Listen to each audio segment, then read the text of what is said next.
Bismillahirrahmanirrahim.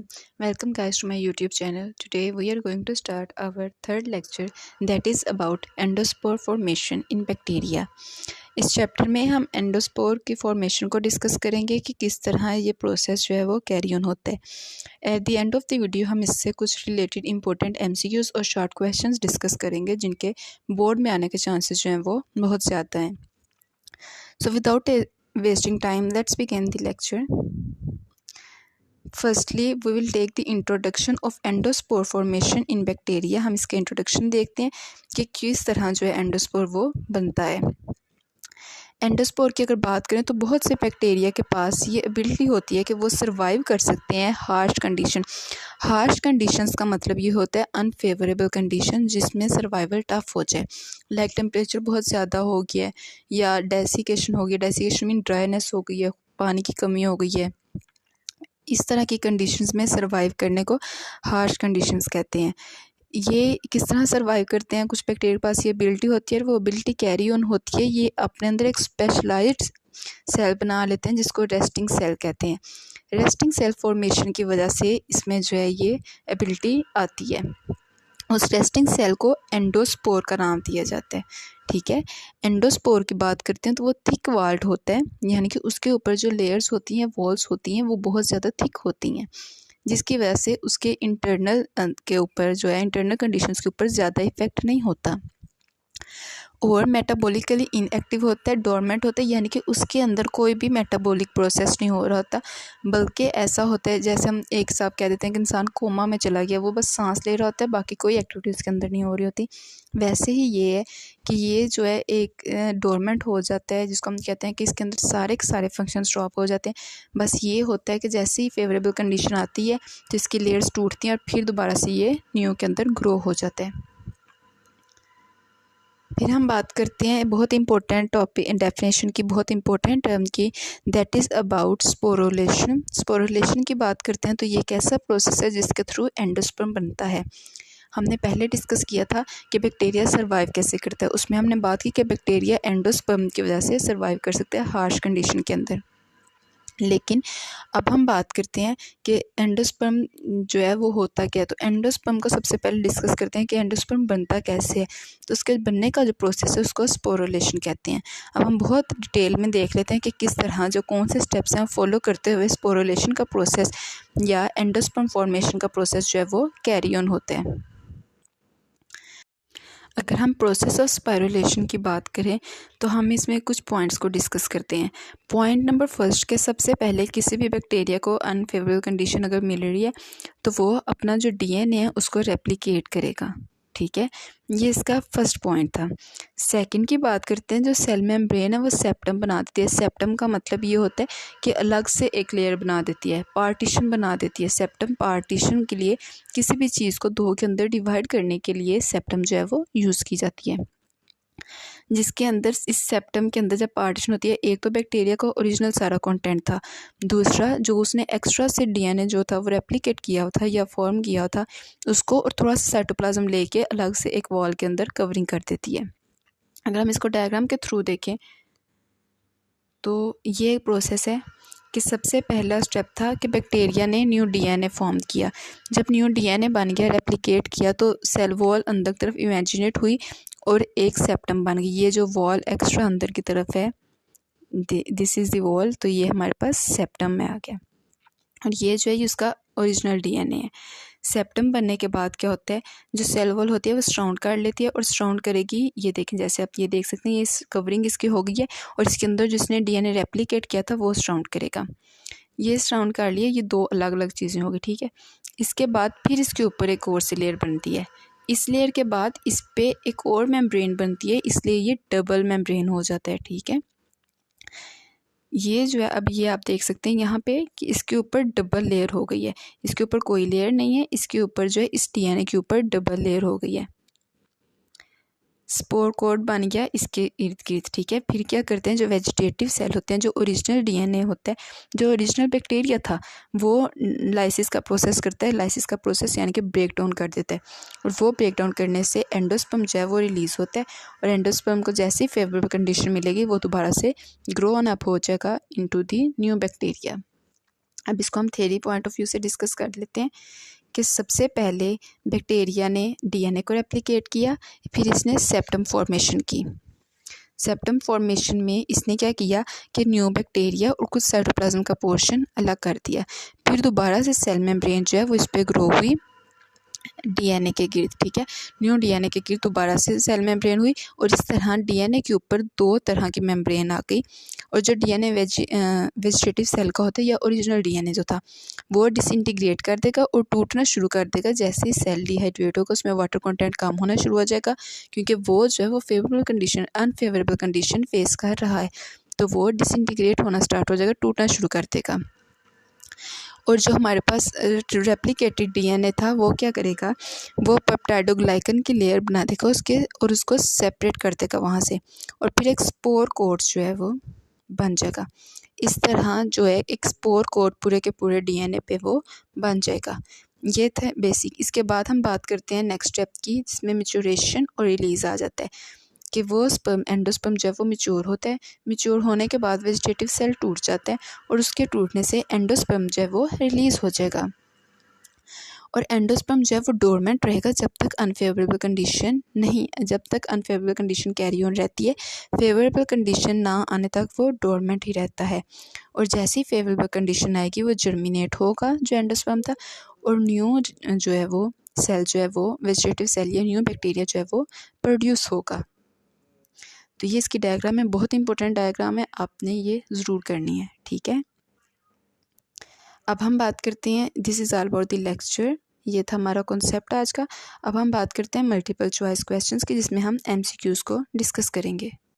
So today our first MCQs is what is an endospore? A reproductive system of plant, a thick to wall dormant bacterial cell, a type of bacterial toxin, a bacterial enzyme for digestion. So option B is correct, that is a thick wall dormant bacterial cell. Next, second option is, why do bacteria form endosperm? To reproduce quickly, to survive unfavorable condition, to cause disease in host, to store food. So option B is correct, that is to survive unfavorable condition. Our third MCQ is,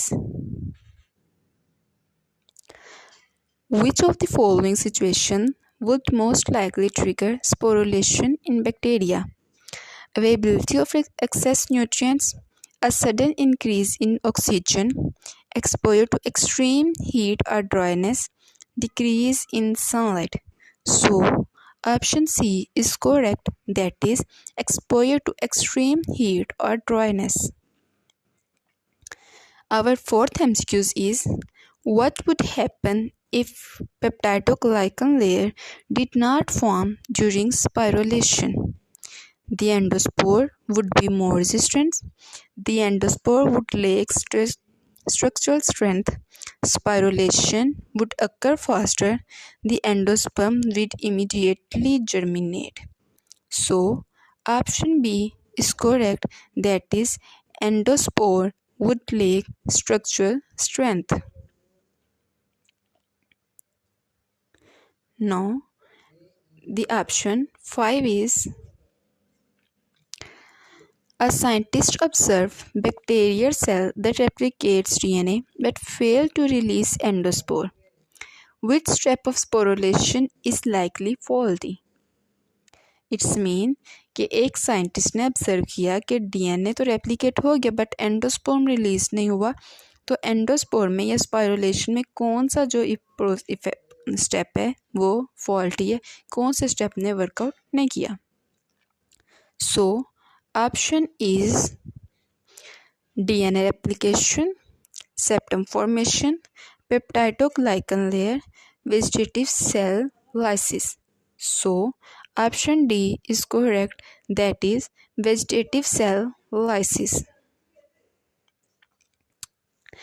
If you are engineering bacteria to survive even harsher conditions, which part of the spirulation process would you enhance? DNA replication speed, thickness of spore coat, rate of vegetative cell that germinating timing. So option B is correct, that is thickness of spore cord. This is the MCQs of endospore formation in bacteria that are important for board point of view. Now moving toward the short questions of the related topic. The first short question is, why do bacteria form endospore? Bacteria endospore क्यों form करते हैं? Many bacteria can survive extending period of harsh condition, जिसको हमने theory में भी discuss किया था कि बहुत से बैक्टीरिया जो हैं वो हार्श कंडीशन में सर्वाइव करने के लिए एक एंडोस्पर्म जो है वो फॉर्म करते हैं। एंडोस्पर्म जो है थिक वॉल्ड और मेटाबॉलिकली डोरमेंट होता है, जो कि उसके सर्वाइवल रेट को इंक्रीज कर देगा। Question number 2 is, how does the cell membrane contribute to the formation of endosperm? Endosperm की फॉर्मेशन के लिए किस तरह जो सेल वॉल है वो सेल मेम्ब्रेन जो है वो कंट्रीब्यूट करती है?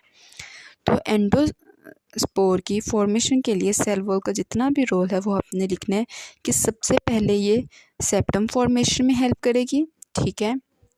सेप्टम फॉर्मेशन के बाद ये दोबारा से ग्रो होती है उसके ऊपर और इस तरह डबल मेम्ब्रेन जो स्ट्रक्चर है वो प्रोवाइड करेगी। तो ये 2 दफ़ा जो है वो फॉर्मेशन में हेल्प करती है और इस तरह उसको जो है वो ज़्यादा सर्वाइवल रेट जो है उसका इंक्रीज़ कर देती है। So this is the answer of question number 2। Now moving to the next question,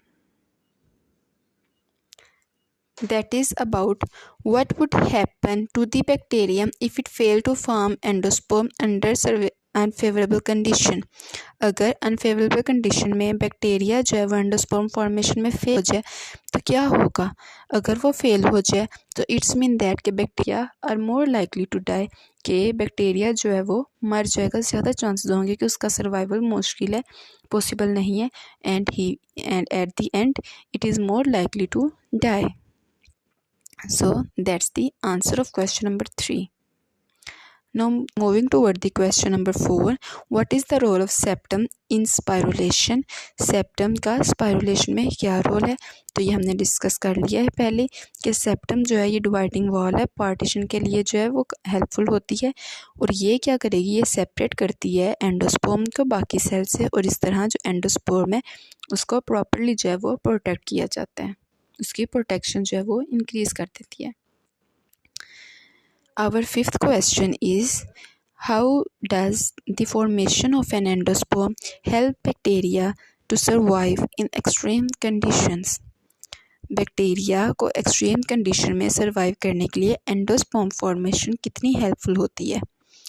तो एंडोस्पर्म जो है बहुत स्ट्रॉन्ग और प्रोटेक्टिव शेल जो है वो बैक्टीरिया के गिर्द बनाते हैं, जिसकी वजह से एक्सट्रीम हीट, ये अनफेवरेबल कंडीशंस हैं जिसमें हीटिंग बहुत ज़्यादा हो, ड्राइनेस बहुत ज़्यादा हो, रेडिएशंस बहुत ज़्यादा हो या केमिकल एक्सपोजर हो रहा हो, तो इस तरह ये जो है ये प्रोटेक्शन प्रोवाइड करेगी कि ये रेजिस्ट कर सके और ख़ुद को डोरमेंट रखे जब तक फेवरेबल कंडीशन रिटर्न नहीं होती।